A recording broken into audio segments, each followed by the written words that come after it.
87% des personnes qui écoutent ceci en ce moment vont vivre une crise émotionnelle majeure dans les 6 prochains mois. Et la plupart ne survivront pas émotionnellement de la même manière. Bienvenue, réveille ton essence. Ce que je viens de te dire n'est pas pour t'effrayer, c'est pour te réveiller. Car il y a quelque chose que j'ai vu se répéter dans mon cabinet des milliers de fois avec des cadres brillants, des mères dévouées, avec des jeunes pleins de potentiel. Tous sont arrivés à mon cabinet après l'effondrement de leur monde, me disant exactement la même chose. Si seulement j'avais su cela avant. Et cela est précisément ce que nous allons découvrir aujourd'hui. Regarde, il existe un problème qui détruit silencieusement la vie de millions de personnes en ce moment précis. Il n'apparaît pas dans les analyses de sang, il n'apparaît pas sur les radiographies, mais il grandit là comme une ombre chaque jour. C'est la dépendance émotionnelle aux circonstances extérieures. Et laisse-moi t'expliquer pourquoi c'est si dévastateur. Tu construis ton bonheur sur des sables mouvants. Chaque fois que quelque chose ne va pas dans ta vie, ton monde entier vacille. Une critique au travail, un conflit avec ton partenaire, un compte bancaire dans le rouge, et soudain tu as l'impression que tout s'effondre. Cela te semble familier? Ce que la plupart des gens ne comprennent pas, c'est qu'ils vivent dans des montagnes russes émotionnelles permanentes, où leur humeur dépend entièrement de ce qui se passe à l'extérieur d'eux. Et voici ce qui est vraiment inquiétant. Si tu ne changes pas cela maintenant, dans 5 ans, tu seras exactement au même endroit ou pire, car la vie ne s'arrête pas. Les problèmes ne cessent d'arriver. Les crises ne demandent pas la permission. Au cours des prochaines minutes, je vais partager avec toi 7 clés qui ont radicalement transformé la vie de centaines de mes patients. Mais il y en a une en particulier, la 7e, qui a le pouvoir de tout changer absolument dans ta vie, et elle est si contre-intuitive que lorsque tu l'entendras, ton esprit la rejettera probablement au début. Mais reste avec moi, car cette dernière clé est la différence entre vivre en survivant ou vivre vraiment. Et avant de continuer, si ce contenu résonne avec toi, si tu sens que tu as besoin de ce changement dans ta vie, abonne-toi à la chaîne et active la cloche. Ce n'est pas juste une vidéo de plus, c'est une feuille de route pour ta transformation émotionnelle. Maintenant, allons droit au cœur de tout cela. Il y a une vérité fondamentale que la plupart des gens mettent des décennies à comprendre, et certains ne parviennent jamais à la comprendre. Ta souffrance ne vient pas de ce qui t'arrive. Elle vient de la façon dont tu interprètes ce qui t'arrive. Ton cerveau interprète constamment la réalité. Il ne voit pas la réalité objective, il voit ta version de la réalité. Et voici la partie fascinante de la neuroscience. Ton cortex préfrontal, cette partie évoluée de ton cerveau, a la capacité de réguler ton amygdale, qui est responsable de tes réponses émotionnelles automatiques. Mais la plupart des gens n'utilisent pas ce pouvoir. Ils laissent leur amygdale détourner leur cerveau et vivent alors en mode réactif permanent. Pense à quelque chose qui t'est arrivé récemment et qui t'a dérangé. Peut-être que quelqu'un t'a mal parlé. Peut-être que tu n'as pas obtenu quelque chose que tu voulais. Peut-être que quelque chose s'est passé différemment de ce qui était prévu. Maintenant, demande-toi, est-ce l'événement en soi qui te vole ta paix ou est-ce l'histoire que tu te racontes sur cet événement? Parce que tu peux changer l'histoire. L'interprétation que tu donnes aux faits de ta vie détermine ton état émotionnel. Si tu interprètes un licenciement comme un échec personnel et la fin de ta carrière, tu vivras dans l'angoisse. Si tu l'interprètes comme une opportunité de redirection, comme une porte qui se ferme pour que d'autres s'ouvrent, ton expérience émotionnelle sera complètement différente. Et il ne s'agit pas d'auto-illusion ni de pensée positive superficielle. Il s'agit de comprendre que la majorité de la souffrance est optionnelle car elle est interprétative. Alors, la première chose que tu dois faire, et c'est extrêmement pratique, est de commencer à remettre en question tes interprétations automatiques. Quand quelque chose de mauvais arrive, et cela arrivera parce que la vie est ainsi, arrête-toi avant de réagir et demande-toi quelle autre façon y a-t-il de voir cela? Quelle opportunité cache cette difficulté? Que puis-je apprendre de cette situation? Ce simple exercice active ton cortex préfrontal et te sort du détournement émotionnel. Mais voici quelque chose que tu dois comprendre profondément. Je ne dis pas que tu dois nier tes émotions ou faire semblant que tout va bien quand ce n'est pas le cas. Les émotions sont des informations précieuses. Ce que je dis, c'est que tu as le pouvoir de choisir quelle signification tu donnes à ce que tu vis, et cette signification déterminera si cette expérience te détruit ou te construit. Il y a des gens qui ont traversé des situations dévastatrices, des pertes inimaginables, des traumatismes profonds, et ont réussi à transformer cette douleur en but. Non pas parce qu'ils sont spéciaux ou différents, mais parce qu'ils ont compris qu'ils avaient le pouvoir de décider quoi faire de leur souffrance. Et j'ai aussi vu des personnes qui, face à des difficultés relativement petites, ont complètement sombré parce qu'elles ont interprété ces événements comme catastrophiques et irréversibles. Maintenant, je veux que tu penses aux 3 situations les plus difficiles que tu vis en ce moment. Cela peut être des problèmes de relations professionnelles, économiques, de santé, peu importe. Et je veux que tu te poses cette question puissante pour chacune. Si je devais trouver 3 aspects positifs ou 3 apprentissages à cette situation, quels seraient-ils? Au début, ton esprit résistera. Il dira qu'il n'y a rien de positif, que c'est impossible. Mais insiste, car cet exercice ne nie pas la difficulté. Il la recadre. Le bonheur n'est pas l'absence de problèmes, c'est la capacité de naviguer dans les problèmes avec une mentalité qui te donne du pouvoir au lieu de te victimiser. Et cela nous amène directement à la 2e clé, qui est intimement liée à cette première, mais à une dimension différente que la plupart négligent. Il existe une prière que tu as probablement entendue 1000 fois, la prière de la sérénité, mais que très peu comprennent vraiment dans sa profondeur. Accorde-moi la sérénité d'accepter les choses que je ne peux pas changer, le courage de changer celles que je peux, et la sagesse d'en connaître la différence. C'est l'un des enseignements les plus puissants qui existent pour la santé mentale, mais aussi l'un des plus difficiles à mettre en œuvre. Pourquoi? Parce que notre cerveau est conçu pour essayer de tout contrôler. C'est un mécanisme de survie. Le problème est que dans le monde moderne, ce mécanisme nous fait souffrir inutilement. La majorité de ta souffrance vient du fait de te battre contre la réalité, de résister à ce qui est déjà, de dépenser une énergie monumentale à essayer de changer des choses qui sont complètement hors de ton contrôle. Et pendant ce temps, tu négliges les choses qu'il est en ton pouvoir de changer. Laisse-moi partager avec toi quelque chose que je vois constamment en consultation.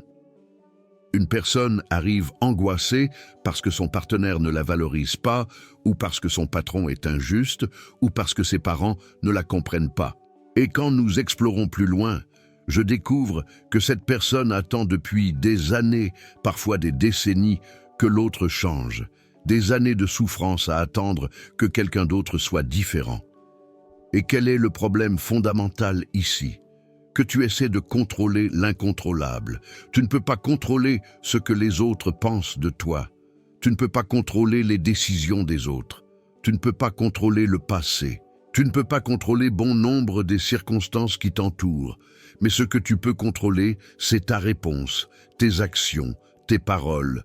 Où tu mets ton attention, quelles habitudes tu cultives, quelles limites tu fixes. Et voici la magie. Quand tu arrêtes de te battre contre l'incontrôlable et commences à te concentrer sur le contrôlable, ta vie change radicalement.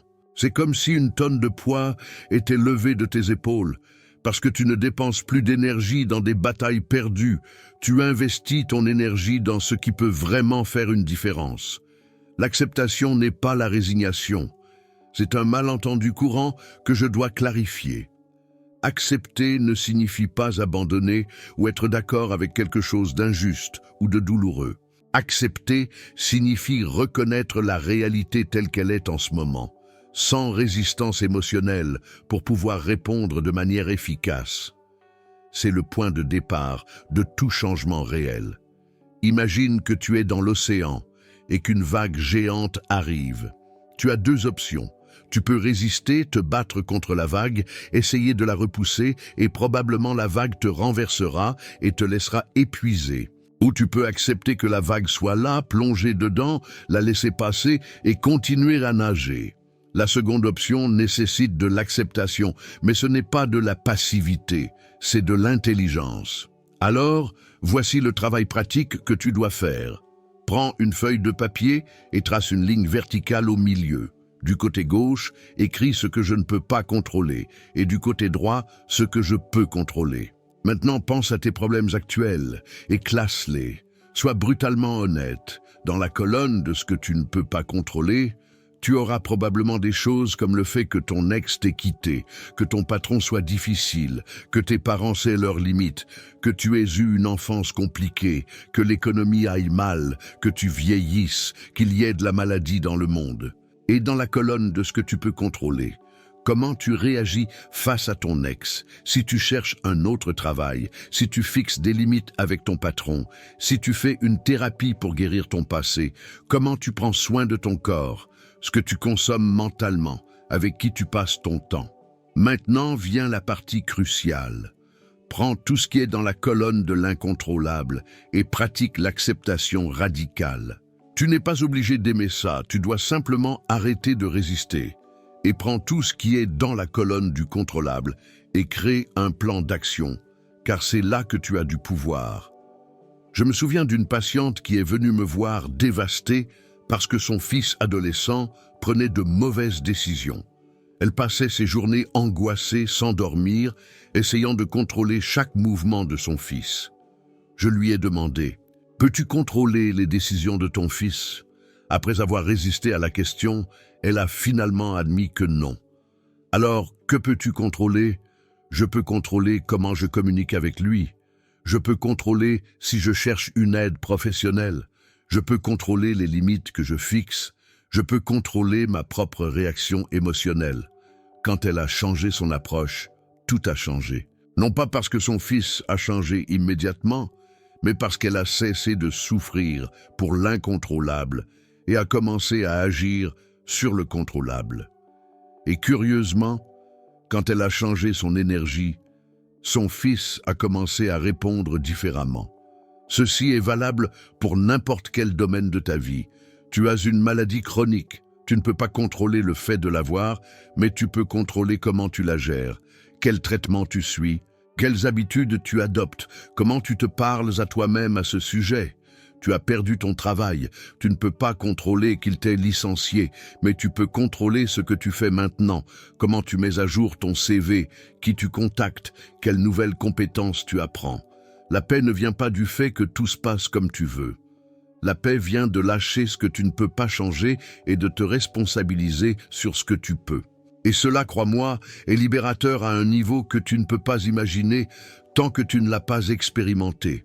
Mais il y a autre chose, quelque chose que je ne t'ai pas encore dit et qui est absolument crucial pour que tout cela fonctionne. Et cela a à voir avec la façon dont tu gères ton monde intérieur quand les circonstances extérieures sont un chaos. Car tu peux avoir de la clarté sur ce que tu contrôles et ce que tu ne contrôles pas. Mais si ton esprit est un champ de bataille, tu continueras à souffrir. Et c'est précisément ce que nous allons explorer maintenant. Ton esprit est comme un jardin.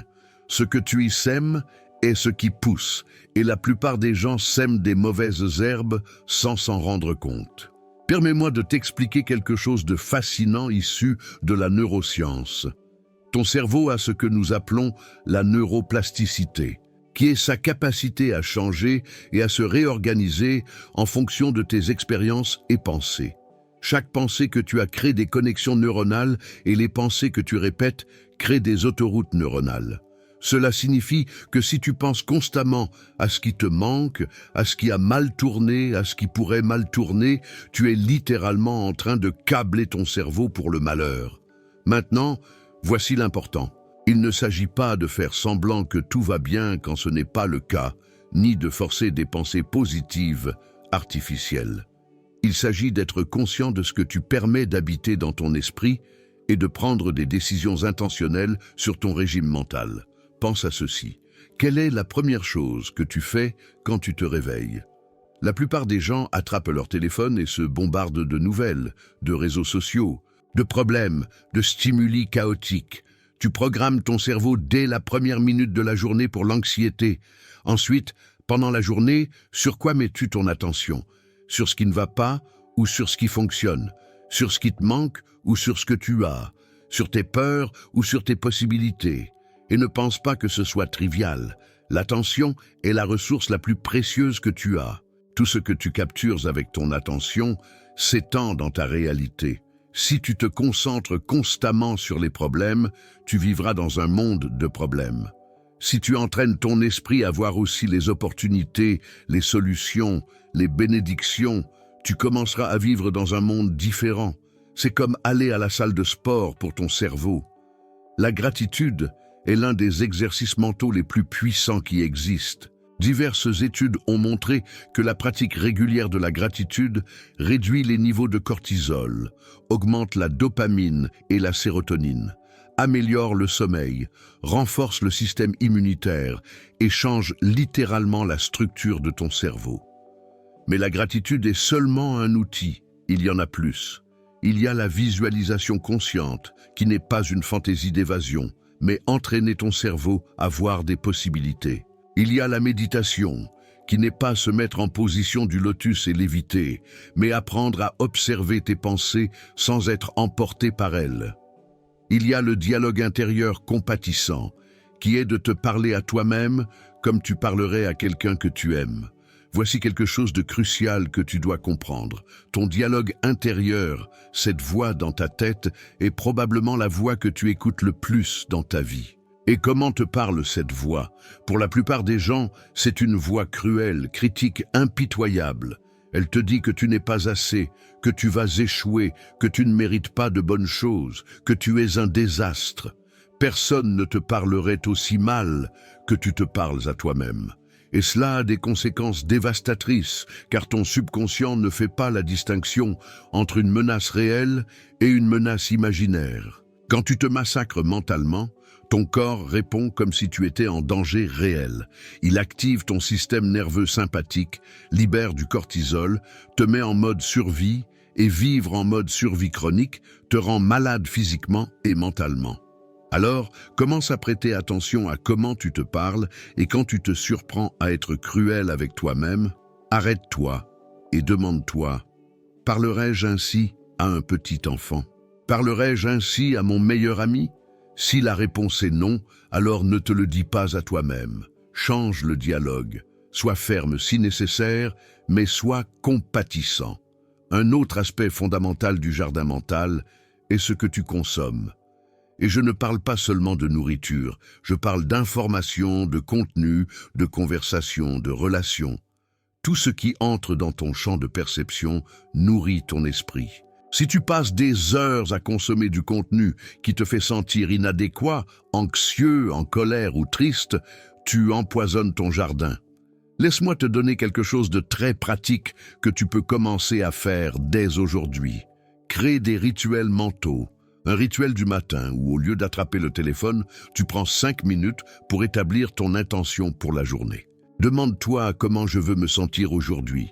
Qu'est-ce que je veux créer aujourd'hui? Quelle attitude je choisis de porter? Un rituel du soir où, au lieu de t'effondrer épuisé après un défilement infini, tu fais ton exercice de gratitude ou tu écris sur ta journée. Et pendant la journée pratique ce que j'appelle des pauses conscientes. Toutes les quelques heures, arrête-toi 1 minute.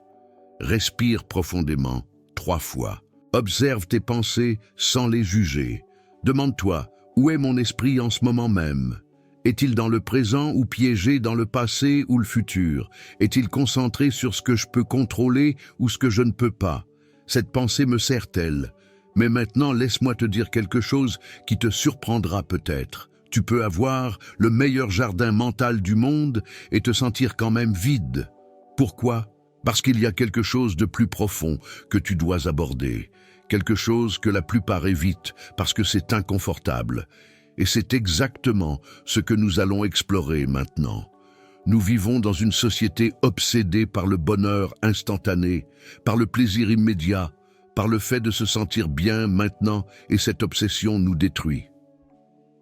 Viktor Frankl, que j'ai mentionné avant, a dit quelque chose de profondément révélateur. L'homme peut supporter n'importe quel comment s'il a un pourquoi suffisamment fort. Et cette vérité est transformatrice. Le bonheur ne vient pas d'éviter la souffrance ou de maximiser le plaisir. Il vient de trouver un sens à ton existence. Laisse-moi t'expliquer pourquoi c'est si crucial. Ton cerveau a deux systèmes de récompense. L'un est le système hédonique qui cherche le plaisir et évite la douleur. Ce système est primitif, immédiat, et te donne une satisfaction à court terme. C'est celui qui s'active quand tu manges quelque chose de délicieux, quand tu achètes quelque chose de nouveau, quand tu reçois des likes sur les réseaux sociaux. Le problème est que ce système est addictif et a des rendements décroissants. Tu as besoin de toujours plus pour ressentir la même chose, et la satisfaction dure de moins en moins longtemps. L'autre est le système eudémonique qui cherche le sens, le but, la croissance. Ce système est plus évolué, demande des efforts et te donne une satisfaction profonde et durable. C'est celui qui s'active quand tu contribues à quelque chose de plus grand que toi, quand tu surmontes un défi difficile, quand tu vis aligné avec tes valeurs. La plupart des gens sont coincés dans le système hédonique, poursuivent plaisir après plaisir et se demandent pourquoi ils se sentent vides. Parce que le plaisir sans sens est comme de la malbouffe pour l'âme. Il te remplit temporairement, mais ne te nourrit pas. Et voici quelque chose que je vois constamment en consultation et qui est déchirant. Des personnes qui ont tout selon les normes sociales, succès professionnel, argent, reconnaissance, beauté, relations, voyages, expériences, mais elles sont profondément malheureuses. Pourquoi? Parce que tout cela est du plaisir, mais il n'y a pas de sens, il n'y a pas de pourquoi plus profond. Voici la question la plus importante que tu peux te poser, et c'est une question qui demande du courage pour y répondre honnêtement. Pourquoi vis-tu? Non pas qu'est-ce que tu veux obtenir, qu'est-ce que tu veux avoir, qu'est-ce que tu veux vivre? Pourquoi? Quel est le but le plus profond de ton existence? Quelle contribution apportes-tu? Quel héritage construis-tu? Qu'est-ce qui serait différent dans le monde si tu n'existais pas? Ces questions dérangent parce que la plupart n'ont pas de réponse claire. Ils vivent en pilote automatique, suivant un scénario social. Étudie, travaille, marie-toi, aie des enfants, prends ta retraite, meurs. Mais ils ne se sont jamais arrêtés pour se demander si ce scénario a du sens pour eux. Et je ne dis pas que tu dois avoir une mission grandiose de sauver le monde. Le sens peut se trouver dans des choses apparemment simples. Il peut être dans le fait d'être le meilleur père ou mère possible, dans la création de beauté à travers l'art, dans le service à ta communauté, dans le fait d'être une source de lumière pour les personnes qui t'entourent, dans la maîtrise de ton métier, dans le soin de la nature. L'important n'est pas l'ampleur, c'est l'authenticité. Ce qui te donne du sens doit résonner avec qui tu es dans ton noyau le plus profond. Pas avec ce que la société dit qui devrait t'importer, pas avec ce que tes parents attendent de toi, pas avec ce qui paraît bien sur Instagram, mais avec ce qui allume vraiment quelque chose en toi. Et voici le beau paradoxe. Quand tu trouves du sens, tu peux être heureux même au milieu de la souffrance. Parce que la souffrance avec un sens est supportable, parfois même transformatrice. Mais le plaisir sans sens est vide. Pense à une mère qui accouche. C'est l'une des douleurs les plus intenses qui existent, mais elle a un sens profond. Personne ne sort de là en disant « Quelle expérience horrible, si seulement je ne l'avais jamais vécue, parce que la douleur a un but clair. » Maintenant, pense à une douleur sans sens, comme une rage de dents. Elle est moins intense, mais elle semble insupportable parce qu'elle n'a aucun but. Alors, le travail ici est profond et demande réflexion. Tu as besoin de te connecter avec ce qui t'importe vraiment, pas ce que tu crois qui devrait t'importer, ce qui te meut véritablement. Et une façon de le découvrir est de prêter attention à ce qui t'indigne, à ce qui te brise le cœur, à ce qui te fait sentir vivant, à ce que tu ferais même si on ne te payait pas, à ce à quoi tu ne peux t'empêcher de penser, à quelle conversation t'énergise au lieu de te vider. Et demande-toi aussi, s'il ne te restait que 5 ans à vivre, comment les vivrais-tu différemment? Que changerais-tu? Qu'arrêterais-tu de faire? Que commencerais-tu à faire? parce que cette réponse te dit beaucoup sur ce que tu valorises vraiment. Par opposition à ce que tu priorises maintenant par inertie ou peur, une fois que tu as, ne serait-ce qu'un aperçu de ton but, tu dois aligner ta vie avec lui. Et c'est difficile parce que cela demandera probablement des changements. Peut-être que cela nécessitera de quitter un travail qui paie bien, mais qui n'a pas de sens. Peut-être que cela nécessitera de terminer des relations qui te gardent petit. Peut-être que cela nécessitera de commencer des choses qui t'effraient. Mais l'alternative est pire. L'alternative est d'arriver à la fin de ta vie et de te rendre compte que tu n'as jamais vraiment vécu. Et je veux clarifier quelque chose d'important. Trouver un sens ne signifie pas que tu n'expérimenteras plus de douleur, de perte, de déception, d'échec. Tout cela sera toujours là. Mais quand tu as un pourquoi fort, tu peux traverser n'importe quel comment. Tu peux supporter la tempête parce que tu sais vers où tu navigues. Maintenant, il y a autre chose que tu dois comprendre sur le bonheur durable. Et cela a à voir avec quelque chose que la plupart essaient d'éviter à tout prix, mais qui est absolument inévitable et nécessaire. Et quand tu comprendras comment te relier à cela de manière saine, et ta vie changera pour toujours. Allons-y. C'est probablement l'enseignement le plus contre-intuitif et difficile à accepter, mais aussi le plus libérateur. La souffrance est inévitable. La douleur fait partie de la vie, et plus vite tu feras la paix avec cette vérité, plus vite tu trouveras la paix réelle. La société moderne nous a vendu un mensonge gigantesque, que nous devrions être heureux tout le temps, que si tu souffres quelque chose, ne va pas chez toi, que l'objectif est d'éliminer tout malaise de ta vie. Et ce mensonge nous rend malades, parce que quand tu crois que tu ne devrais pas souffrir, la souffrance devient doublement douloureuse. Non seulement tu souffres de ce que tu vis, mais tu souffres aussi parce que tu crois que tu ne devrais pas souffrir. C'est ce que dans le bouddhisme, on appelle la seconde flèche. La première flèche est la douleur inévitable de la vie. La seconde flèche est la souffrance que tu ajoutes en résistant à la douleur. Laisse-moi t'expliquer quelque chose que j'ai observé en années de pratique clinique. Les personnes qui ont traversé de grandes difficultés et en sont sorties renforcées ont quelque chose en commun. À un moment donné, elles ont cessé de se battre contre leur douleur et ont commencé à apprendre d'elles. Le philosophe Nietzsche a dit « Ce qui ne me tue pas me rend plus fort ». Et il y a de la vérité là-dedans, mais avec une clarification importante. Cela te rend plus fort seulement si tu apprends de cela. Si tu sors de l'autre côté avec des leçons, avec de la croissance, avec une plus grande conscience, sinon cela te rend seulement plus amer. Alors, comment embrasse-t-on la souffrance de manière saine? D'abord, en reconnaissant qu'elle est là, en ne la niant pas, en ne la minimisant pas, en ne t'en distrayant pas, mais en lui donnant de l'espace, en te permettant de ressentir ce que tu ressens sans le juger. Deuxièmement, la curiosité au lieu de la résistance. Au lieu de « pourquoi cela m'arrive-t-il ?», demande-toi « qu'est-ce que cela m'enseigne ? Comment cela m'invite-t-il à grandir ? Quelle partie de moi a besoin de se renforcer pour traverser cela ?» Troisièmement, en trouvant un sens à la souffrance. C'est ce que Frankl appelait la logothérapie. Quand ta souffrance a un but, elle devient transformatrice. Il se peut que le but soit de développer des vertus comme la patience, la résilience, la compassion. Il se peut que le but soit d'aider d'autres qui passeront par la même chose. Il se peut que le but soit simplement de grandir en tant qu'être humain. Et quatrièmement, en te rappelant que c'est temporaire. Tout dans la vie est impermanent, y compris la douleur. Cela aussi passera. C'est l'une des vérités les plus réconfortantes qui existent. Tu es dans une tempête, mais les tempêtes ne durent pas éternellement.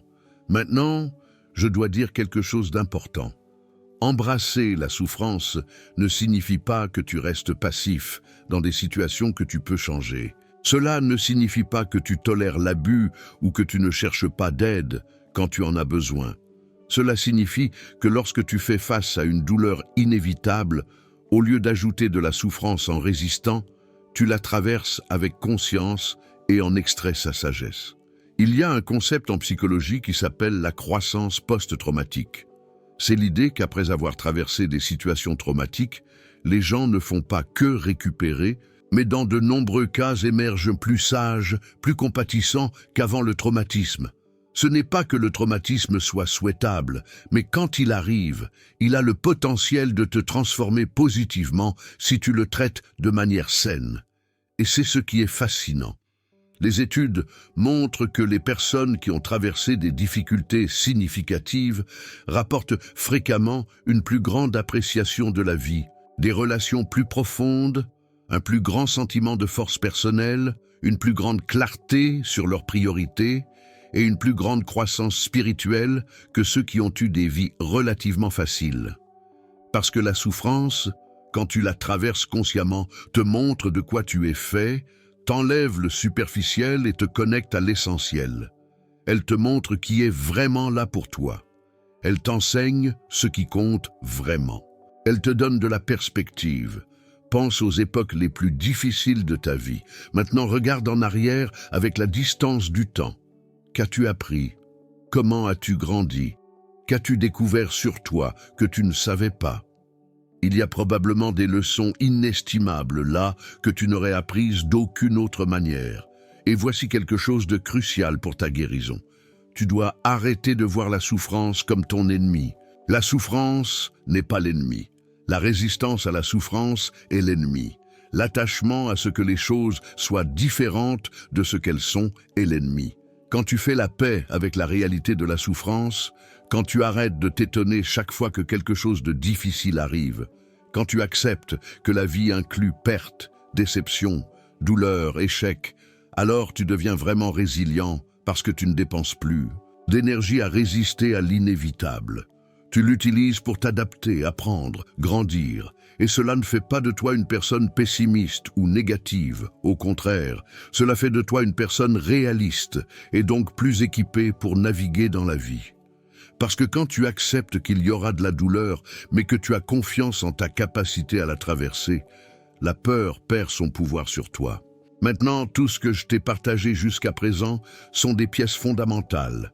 Mais il y a 2 clés de plus qui sont absolument cruciales et qui complètent le puzzle.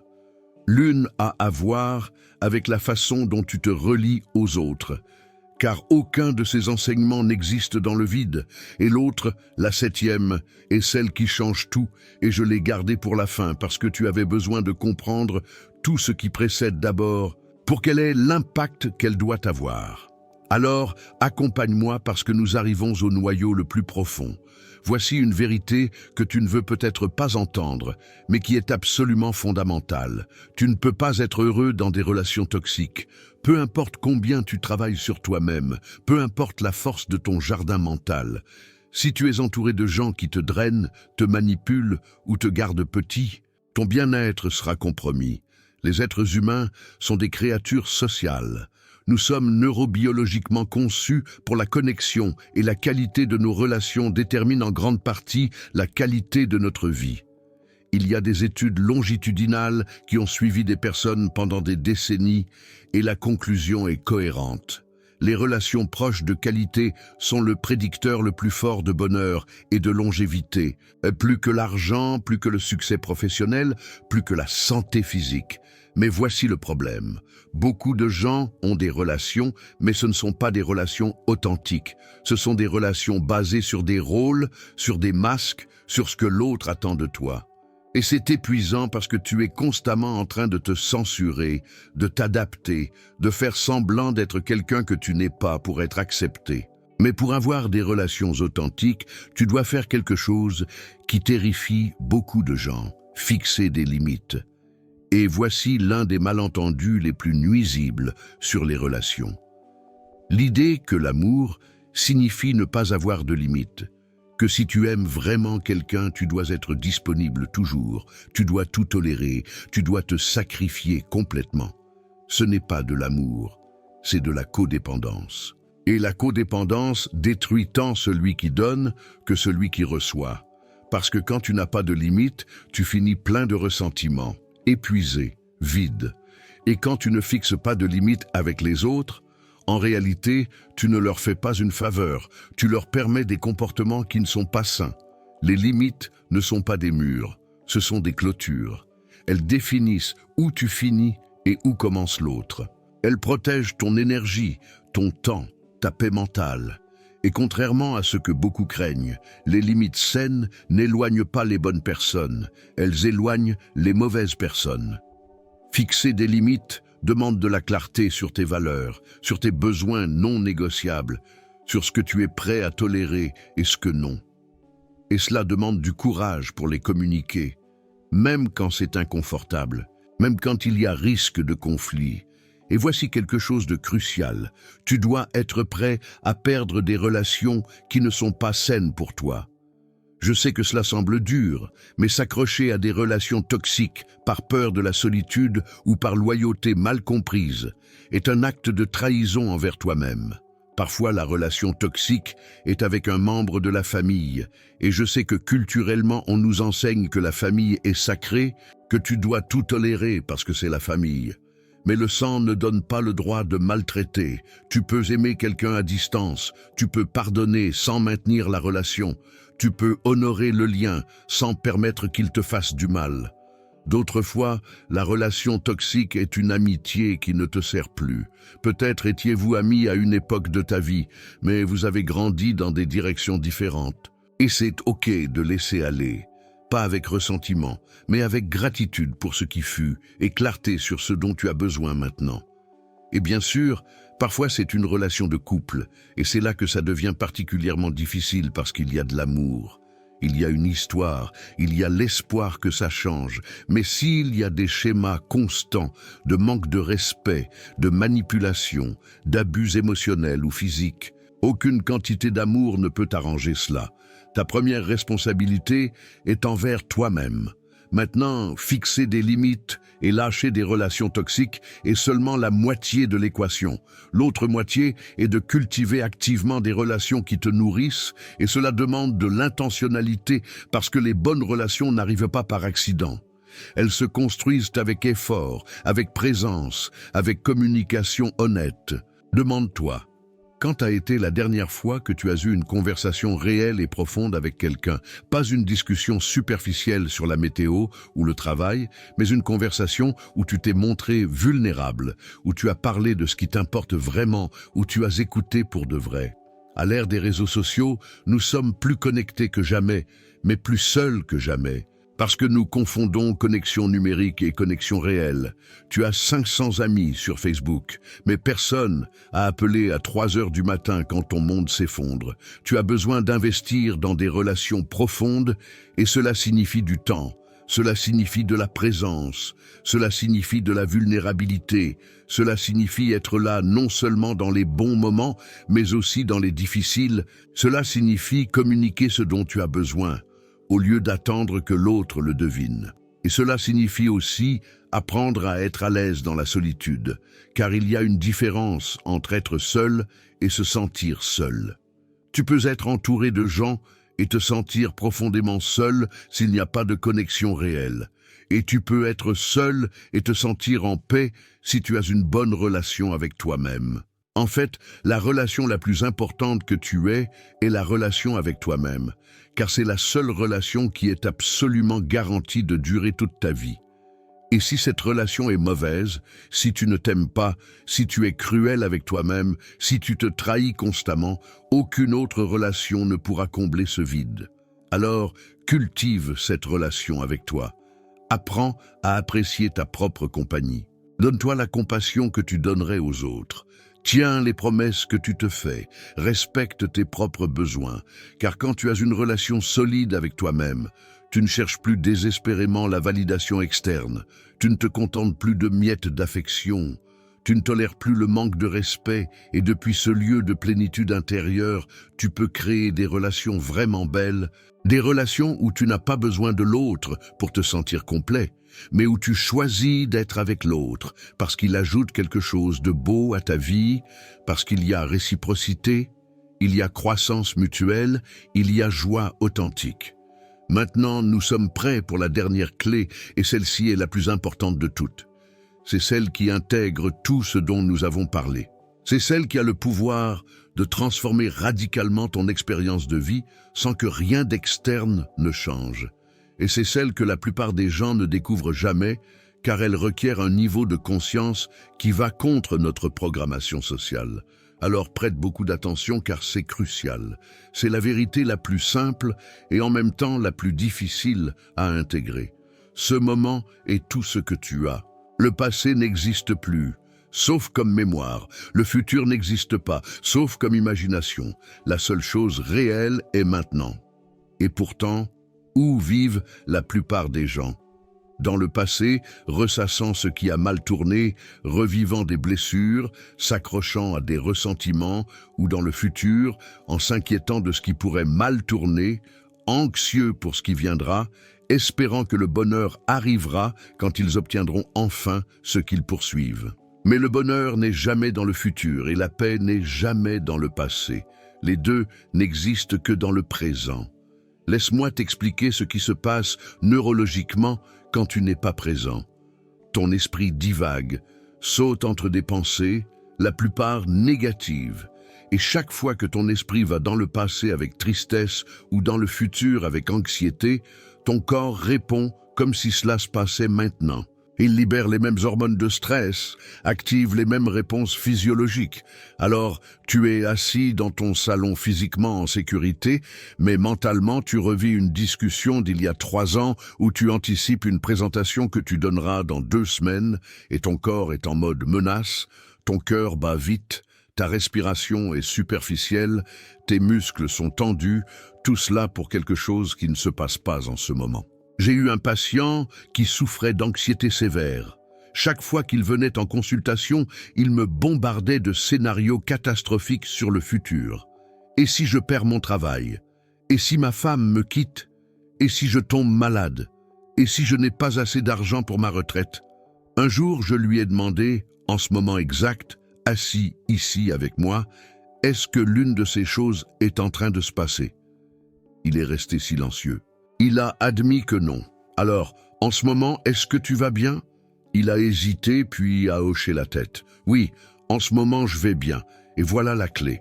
Dans le moment présent, quand tu l'habites vraiment sans ajouter la narration mentale, tu vas presque toujours bien. La souffrance est dans tes pensées, sur le moment, pas dans le moment lui-même. Maintenant, vivre dans le présent ne signifie pas que tu ne planifies pas pour le futur ou que tu n'apprends pas du passé. Cela signifie que tu fais ces choses depuis le présent consciemment, quand c'est approprié. Pas que ton esprit vive en permanence dans d'autres temps. Tu planifies pour le futur, mais tu ne vis pas là-bas. Tu réfléchis sur le passé pour apprendre, mais tu n'habites pas là-bas. Ton foyer est le maintenant. Et quand tu es vraiment présent, tout change. La nourriture a meilleur goût, les conversations sont plus riches, les couleurs sont plus vives, la vie devient plus intense, plus réelle, plus satisfaisante, parce que tu es enfin là pour l'expérimenter. Mais être présent est une compétence qui demande de l'entraînement parce que ton esprit a erré sans contrôle pendant des années, probablement des décennies. Il ne va pas rester tranquille juste parce que tu le lui demandes. La pratique la plus efficace que je connaisse est la pleine conscience ou mindfulness.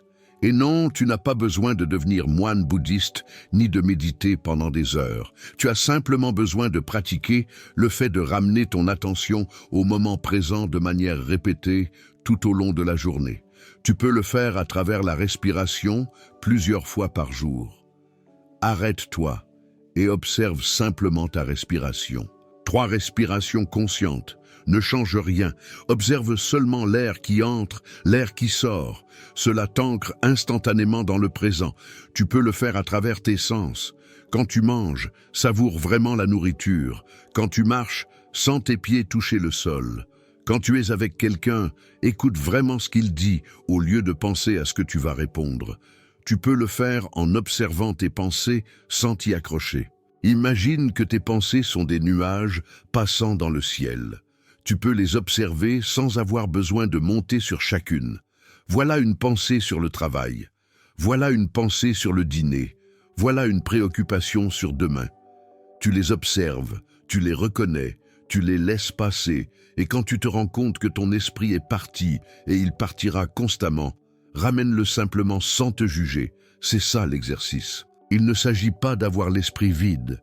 Il s'agit de te rendre compte quand tu es parti et de revenir. Avec le temps, quelque chose de beau se produit. Les espaces entre les pensées deviennent plus larges.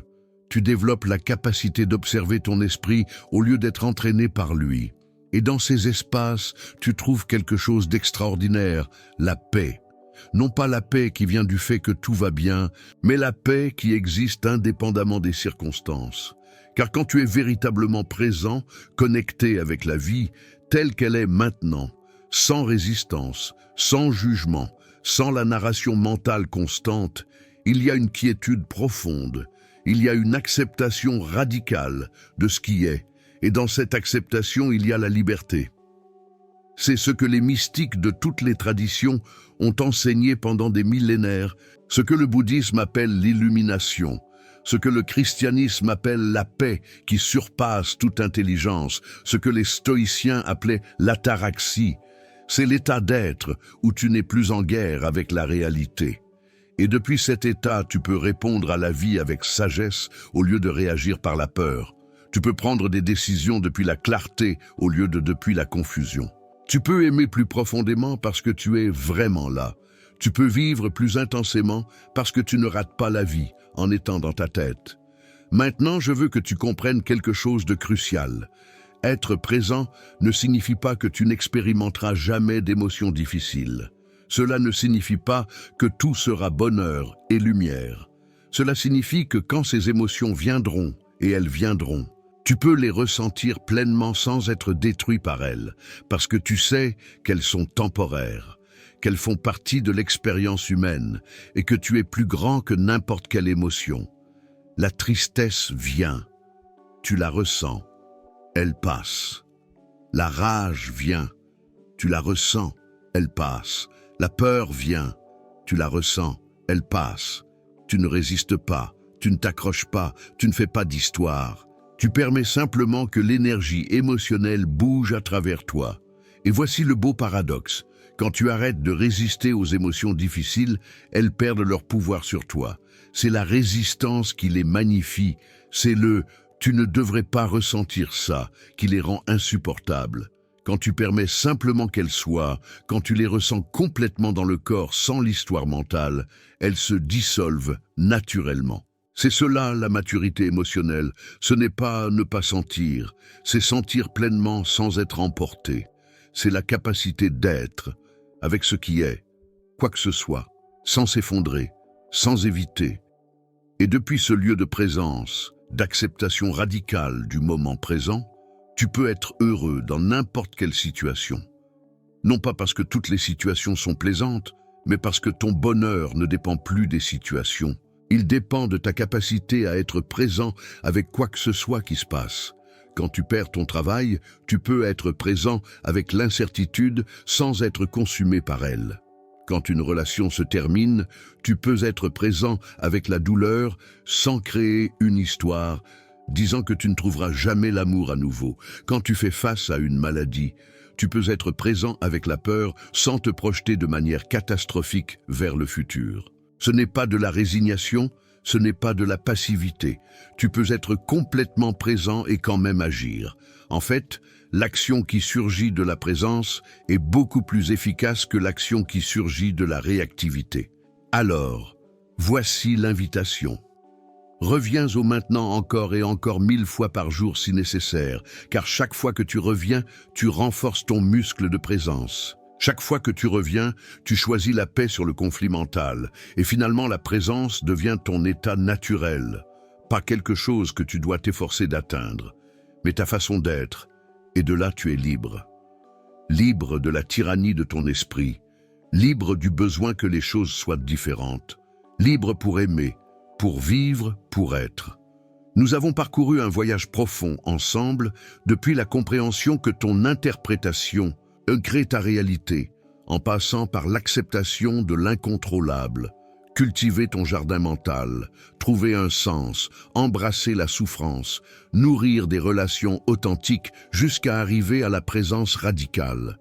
Ce ne sont pas juste de jolies idées pour réfléchir, ce sont des pratiques de vie qui ont le pouvoir de te transformer complètement, mais seulement si tu les mets en œuvre. La connaissance sans action est seulement du divertissement. Alors, voici ton travail. N'essaie pas d'appliquer tout d'un coup. Choisis une clé, celle qui résonne le plus avec toi en ce moment de ta vie.